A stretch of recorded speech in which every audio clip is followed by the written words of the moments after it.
দ্রুত সময়ের মধ্যে নির্বাচিত সরকারের কাছে ক্ষমতা হস্তান্তরের দাবি জানিয়েছেন বিএনপির স্থায়ী কমিটির সদস্য ডক্টর খন্দকার মোশাররফ হোসেন।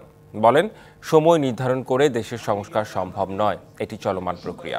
সকালে জাতীয় প্রেস ক্লাবে ন্যাশনাল পিপলস পার্টির আলোচনায় খন্দকার মোশাররফ হোসেন বলেন, নির্বাচনের কোনো বিকল্প নেই, রাজনৈতিক সরকার ছাড়া দেশ চলতে পারে না। রাষ্ট্র সংস্কারের পাশাপাশি রাজনৈতিক সরকার প্রতিষ্ঠা হলেই দেশ স্থিতিশীল অবস্থায় আসবে, প্রতিষ্ঠিত হবে গণতন্ত্র। এই জন্য নির্বাচনী রোডম্যাপ ঘোষণার দাবি জানান তিনি। ভারতের নীল নকশা বাস্তবায়নে একটি মহল মাঠে নেমেছে বলেও অভিযোগ তার। যুদ্ধের সময় আওয়ামী লীগ নেতারা ভারতে দীর্ঘ 17 বছর আন্দোলনের সরকার রক্ষার আন্দোলন আজকের আমাদের সবাই উপস্থিত আছেন। সময়ে যে ষড়যন্ত্রমূলক কার্যকলাপ চলছে বিরুদ্ধে পালিয়ে যাওয়া বিএনপি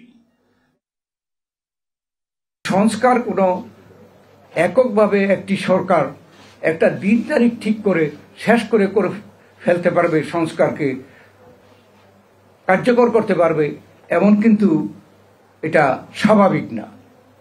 সংস্কার আপনারা শুরু করেন, যে সংস্কার আপনারা শুরু করবেন শেষ না হলে পরবর্তী নির্বাচিত সরকার সেই সংস্কারকে সমাপ্ত করবে।